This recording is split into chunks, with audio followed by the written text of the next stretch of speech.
Bonjour à tous et bienvenue sur la chaîne YouTube que personne connaît.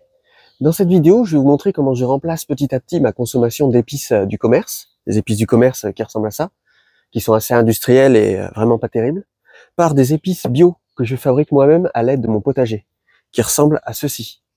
Là, à l'intérieur de ce bocal, il y a de la menthe séchée, il y a du basilic séché et il y a de l'ortie séchée. C'est d'ailleurs l'ortie qu'avait ramassé Céleste dans une précédente vidéo.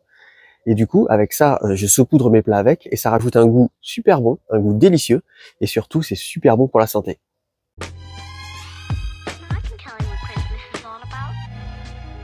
Alors du coup, voilà, ce que j'essaye de faire, c'est de remplacer toutes ces épices-là par des épices que je fais moi-même et qui sont franchement hyper bonnes pour la santé parce que vu que c'est du bio, parce que moi j'utilise aucun produit chimique et vu en plus que c'est écologique parce que du coup ça évite d'avoir des déchets plastiques et des déchets de verre supplémentaires. Là, ça c'est un bocal que je réutilise plein de fois, un bocal que j'ai récupéré et du coup, ça permet vraiment voilà, de limiter ces déchets et en plus de consommer des produits sains. Parce que là, tout ça c'est du bio, c'est fait par moi-même. Et puis en plus, ça rajoute des vitamines dans les plats et ça rajoute plein de bons nutriments qui sont essentiels pour la santé. Ce qui serait intéressant, c'est que je me fasse plusieurs gammes d'épices différentes pour pouvoir varier le goût et surtout varier les plaisirs. Et du coup, là dans cette vidéo, ce que je vais faire, c'est que je vais rajouter des plantes aromatiques. Je vais rajouter dans ma collection de plantes aromatiques de la sauge officinale, donc je vais pouvoir faire sécher les feuilles et faire des épices avec. Je vais également rajouter de la menthe chocolat, de la menthe avec un arrière-goût de chocolat.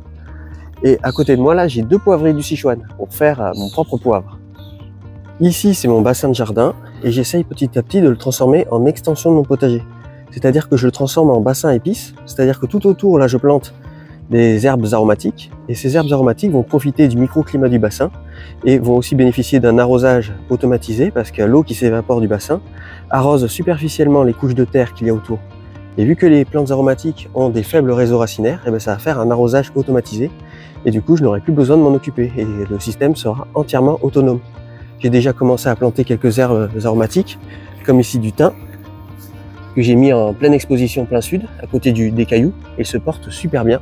Il a fleuri, et là il a arrêté sa floraison. J'ai également planté de la camomille, ici, on voit là. Là on la voit bien parce qu'elle est en fleurs, on voit les fleurs qui sont ici. Et donc petit à petit je vais rajouter d'autres plantes aromatiques. Là j'ai également de la menthe aquatique, qui est délicieuse. Et voilà, au fur et à mesure, je vais rajouter des plantes. Du coup, je fais bien attention à l'exposition et bien attention à la zone qui est humide autour du bassin. Et c'est à côté de ce bassin que je vais planter ma menthe chocolat et ma sauge officinale. La sauge officinale, c'est une plante qui a besoin d'énormément de soleil et qui a aussi tendance à prendre beaucoup de hauteur et de volume. Donc je pense que pour pas qu'elle fasse de l'ombre trop aux autres plantes, je vais la planter vers ici.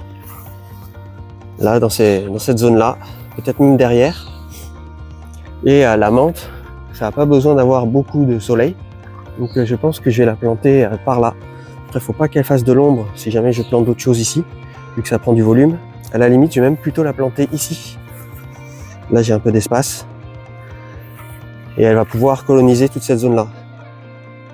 Quand je plante une herbe aromatique, j'ai tendance à bien décompacter le sol sur une zone pour creuser un trou. Voilà, je creuse un trou plus large en fait que la taille du godet, la taille du pot. Et en fait là on voit que les racines sont assez compactes. Donc là je vais décompacter les racines. Alors pour les décompacter, quand elles sont pas très dures, on peut le faire avec le pouce. Il faut bien les décompacter en fait pour pas que ça fasse un nœud en fait avec les racines. Et en plus ça va stimuler la reprise. Bien gratter, bien détruire le nœud de racine.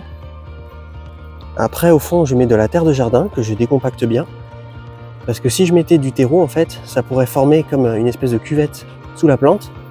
Et du coup, ça pourrait faire un lieu où de l'eau stagne et ça pourrait être dangereux pour les racines de la plante. Ça pourrait entraîner leur pourrissement. Je pose la plante par-dessus le tout. Voilà. Et après, je vais mélanger de la terre du jardin avec du terreau qui est juste ici.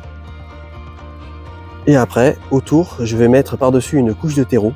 Comme ça, quand il va pleuvoir, eh bien, ça va s'infiltrer dans le sol et ça va beaucoup améliorer la terre autour. Et voilà, maintenant que c'est planté, je vais y mettre un petit coup d'arrosoir. Et comme ça va permettre de partir dans de bonnes conditions. L'idéal, ça serait de rajouter même une couche de paillage autour. Mais malheureusement, en ce moment, j'en ai pas. Il faudrait que j'aille en chercher. Maintenant, je vais y mettre la menthe chocolat. Alors, l'avantage avec la menthe, c'est qu'on peut la diviser en deux. Donc, c'est ce que je vais faire. Je vais la diviser en deux en coupant comme ça de moitié. En plus, ça va favoriser la reprise parce que les racines seront plus libérées. Ça va casser le nœud de racine. Et du coup, je vais en planter ici et je vais en planter là-bas.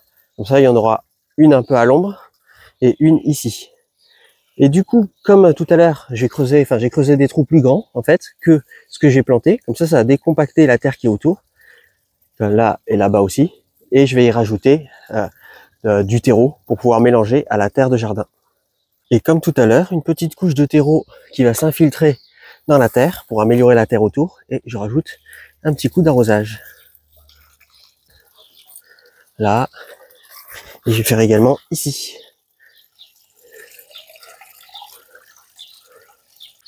Et voilà, ça fait deux nouvelles plantes rajoutées à mon bassin épice. La sauge ici. Et de l'autre côté, la menthe là. Et la menthe là. Et tout ce petit beau monde, ça a hyper bien poussé au pied du bassin. Pour les poivriers du Sichuan, je vais les planter chez les poules. Alors contrairement à ce que le nom peut laisser penser, ce ne sont pas des vrais poivriers. En fait, ils font partie de la famille des agrumes. Voilà, je vais les planter ici pour essayer de reconstituer une haie. J'hésite même à en planter une devant le mur en béton pour le cacher un peu. Je vais voir. En fait, le fait d'en planter deux, ça va permettre de faire une pollinisation croisée. Du coup, j'aurai beaucoup plus de poivre. Et en fait, voilà, ce qu'on appelle en fait le poivre, sur le poivrier du Sichuan, c'est les fruits qui poussent dessus. En fait, ils ont une espèce de coque, et c'est la coque qu'on réduit en morceaux, qu'on réduit en poudre. Ça coûte très très cher dans le commerce, alors autant en faire pousser dans le jardin, quoi. Du coup, voilà, je vais en planter un là et un là, sûrement, peut-être même devant le mur en béton. En fait, le but de ces poivriers, c'est que ça va me permettre de faire mon propre poivre à domicile. Et ça, c'est plutôt pas mal. Et puis, vu que c'est des plantes en fait qui ont des très grosses épines, et ben ça peut en fait éviter que les poules finissent chez le voisin. Ça permet de les contrôler un peu. Les poules ne vont pas grimper sur des branches avec d'aussi grosses épines. C'est comme si elles avaient en fait un système anti-oiseau, quoi. Et du coup, c'est plutôt pas mal pour délimiter avec le voisin. Faut pas que ça soit trop près du grillage, pour pas qu'il se retrouve avec des branches avec des épines chez lui. Mais là, voilà, ça sera top. Comme pour tout à l'heure, je vais creuser un trou plus grand que le pot. Comme ça, je vais bien décompacter le sol autour des racines et elles vont pouvoir plus facilement se prendre en fait dans la terre.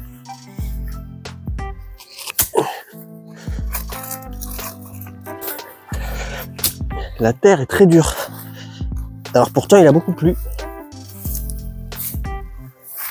Vu que c'est des plantes à grosses racines, exceptionnellement, je vais faire différemment. Là, au fond du trou, je vais y verser de l'eau. En fait, ça va humidifier le trou. Et comme ça va permettre aux racines de pouvoir plonger plus facilement. Pas besoin d'en mettre trop non plus. Parce qu'en plus, vu que j'ai une terre argileuse, elle met du temps à boire. Là, on voit que les racines ne forment pas de nœud. Donc, il n'y a pas besoin de décompacter. Mais si ça formait un nœud, à la base ou là, il aurait fallu décompacter un petit peu. Mais là, ça va. Je mets le plant en attente dans le trou avec l'eau. Voilà, et je laisse baigner un petit peu pour bien que ça s'humidifie. Et là, je fais comme tout à l'heure, à la différence que j'enterre avec une bouteille d'arrosage. Alors, qu'est-ce que c'est une bouteille d'arrosage? En fait, c'est une bouteille que j'ai micro-percée dans le fond. Et je vais rajouter la terre de jardin avec le terreau. Et voilà, j'ai fini de planter. Là, j'ai mis quelques branches que j'ai coupées et qui traînaient au pied. Comme ça fait un mini paillage. Mais en temps normal, à ce stade, je mettrai un paillage pour pouvoir garder l'humidité. Mais malheureusement, j'en ai pas.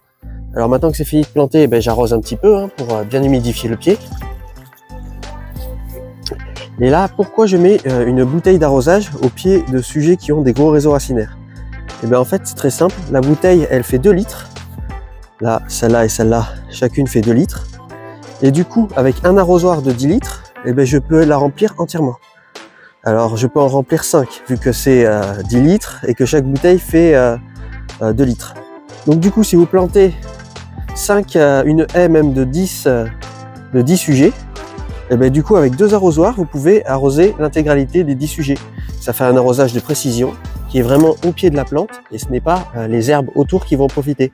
Là, c'est vraiment les plantes qui, au pied de laquelle est plantée la bouteille, en fait, qui va vraiment en profiter. Mais les herbes autour n'absorberont pas l'eau, en fait, l'eau d'arrosage. Et ça, c'est plutôt intéressant. Ça fait vraiment un arrosage de précision. Et en plus, je laisse la bouteille. Du coup, je pourrais mettre de l'engrais via cette bouteille. Alors, comme engrais, j'utilise de l'urine mélangée à de l'eau de cuisson. L'eau de cuisson du riz, des pâtes et des légumes, à condition qu'il n'y ait pas de sel à l'intérieur, sinon ça peut tuer la plante. Et du coup, voilà, la bouteille, imaginons je vais arroser. Je remplis la bouteille.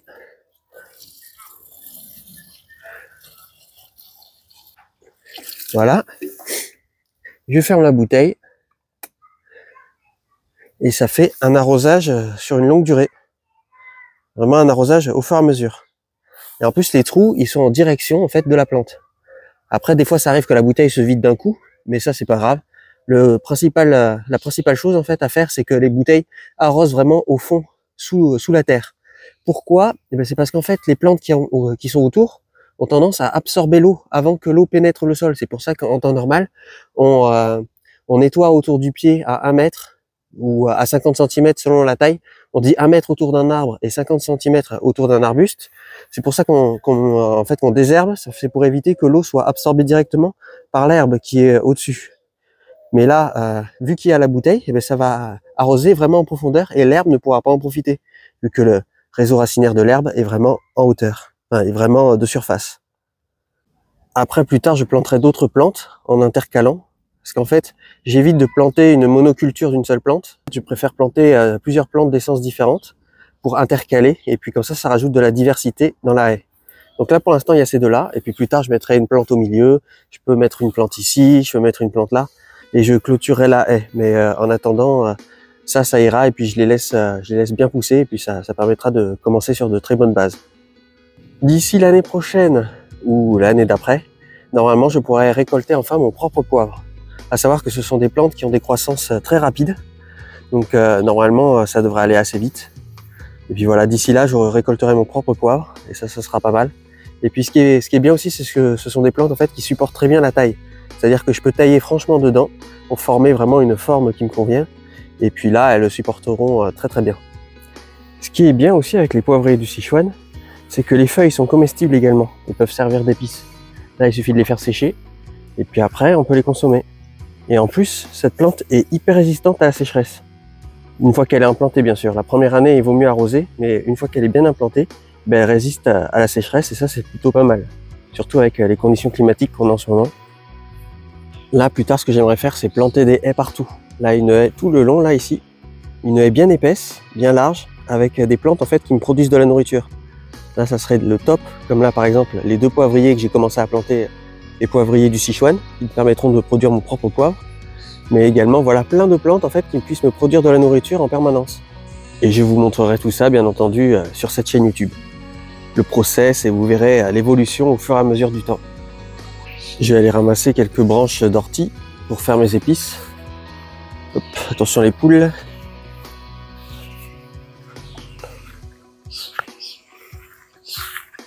Il faut faire attention de ne pas me marcher dedans.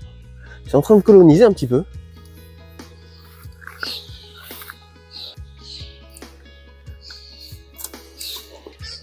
Et voilà, petite récolte d'ortie. Là, j'en ai récolté pas mal. Et après, ben, je vais faire sécher tout ça. Vous entendez tous ces cris d'oiseaux là? Ça, c'est des étourneaux qui sont en train de dévorer toutes mes prunes et mes mirabelles. Il va vite falloir que je les récupère parce que sinon, je vais me retrouver avec plus rien. Et le problème, c'est qu'ils arrivent déjà avant même que ça soit mûr. Ils sont vachement en avance. Là, par rapport au début de ma chaîne YouTube, les choses ont déjà bien évolué. Hein. Là, un bassin, un magnifique bassin. D'ailleurs, j'ai rajouté, vous voyez, il y a des petites paillettes là sur l'eau. Ça, c'est des lentilles d'eau. Alors oui, vous allez me dire, mais tu es fou d'avoir mis ça parce que tu vas être envahi. Et bien justement, c'est le but, parce que je compte me servir de ces lentilles d'eau pour nourrir le canard et les poules, parce qu'ils en raffolent. Donc voilà, j'ai implanté des lentilles d'eau. Il n'y a plus qu'à attendre que ça colonise. Et puis en plus, ça va éviter que l'eau chauffe trop avec quand il commencera à faire très chaud. Pour éviter que le soleil tape trop sur l'eau, et bien les lentilles d'eau vont freiner en fait le processus. Et là, vous voyez, il y a vraiment la biodiversité qui s'est vachement étendue depuis que j'ai mis ce bassin. Et en plus, du coup, ce bassin n'est pas que ornemental, parce qu'il me produit de la nourriture. Une fois que c'est récolté, j'attache les branches avec de la ficelle biodégradable. Et j'attache comme ça pour former une espèce de grappe de branches. Là, je vais faire pareil ici. Et après, j'en attache un peu partout dans la cuisine, comme là par exemple, dans un endroit qui est assez dans l'obscurité, où il n'y a pas de soleil direct, et dans un endroit où c'est assez bien ventilé. Là, avec le système de ventilation de la maison, juste à côté, ben, ça permet de bien ventiler en fait la zone. Parce qu'en fait, il faut pas que ça soit en plein soleil et que ça se dessèche trop vite. Il faut que ça soit vraiment, que ça se sèche en fait en douceur pour pouvoir préserver les vitamines à l'intérieur de la plante. Surtout que les rayons ultraviolets ont tendance à casser les bonnes molécules. Donc là, voilà, ça sèche en douceur un peu partout. Et puis après, une fois que c'est sec, eh ben, je le réduirai en poudre. Après, attention, je ne suis pas spécialiste, je vous montre juste comment moi je fais et que ça a l'air de bien fonctionner. Il y a peut-être des techniques pour mieux faire, pour que ça soit plus efficace. Mais moi, comme ça marche bien. Et puis comme ça, je n'ai pas besoin d'appareil pour faire sécher toutes ces plantes. Une fois que la plante est bien sèche, on enlève les feuilles et on retire les tiges. Et on garde juste les feuilles. Et après, moi, je les mets dans cet appareil. Alors, c'est un appareil que j'ai acheté sur AliExpress. Il est pas ouf, hein, en vrai. Je préfère être sincère avec vous. Je vous le recommanderais pas. Je crois qu'il faut mettre la lame avant. Voilà. Donc ouais, je trouve qu'il manque de puissance, mais bon, il dépanne bien. J'ai pas. En vrai, un appareil plus puissant, ça aurait été mieux. Donc, je mets les feuilles dedans. Et une fois qu'il est bien rempli, je le ferme. Et je broie. Voilà. Et le tout, je le mets dans un bocal avec un marqué mélisse, parce que là, ce que j'ai fait, c'est de la mélisse. Et je stocke dans le bocal. Bon, je fais ça un peu n'importe comment, mais vous voyez un peu le principe. Hein. Tiens, il y a des petites graines, hop, ça va aller dehors. Et ça va sûrement faire de la mélisse un peu partout dans le jardin.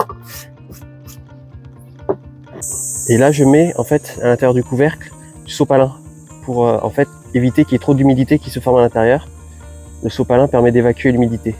Enfin, c'est ce que je pense. En tout cas, ça marche. Et voilà.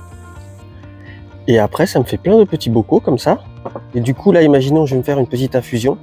Là, j'ai de l'eau frémissante. Donc, je mets ça à l'intérieur. Je mets dedans un peu de verveine. Moi, j'aime bien mettre la dose. Hop. Je mets dedans un tout petit peu de lavande parce que ça, c'est très fort. Voilà. Un tout petit peu de lavande. Et de la mélisse.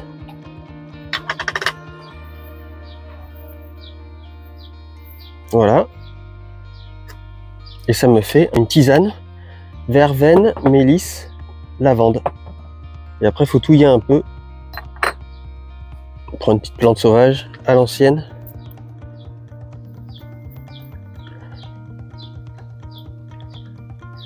Espérons que j'ai pas pris une plante toxique. Non, normalement ça va. Alors, je touille un peu pour bien que ça infuse. Vous voyez, ça infuse dans ce petit grillage là. Et après, voilà, je mets là-dedans. Et je laisse infuser. Et il n'y a plus qu'à attendre. Maintenant que ça a bien infusé, là on voit, franchement ça a l'air super bon. Ben, je vais rajouter une petite cuillère de sucre. Parce que j'aime bien mettre du sucre un peu partout. Un peu de sucre de canne. Et ça va rendre encore meilleur. Hop là. Et je mélange. Ça sent superbement bon. Et voilà, petite tisane au chant des cigales bordelaises. Oh, franchement, c'est délicieux. Et en plus, ça, c'est de la bonne tisane bio. Là, franchement, il n'y a aucun produit chimique. Tout est fait par moi-même.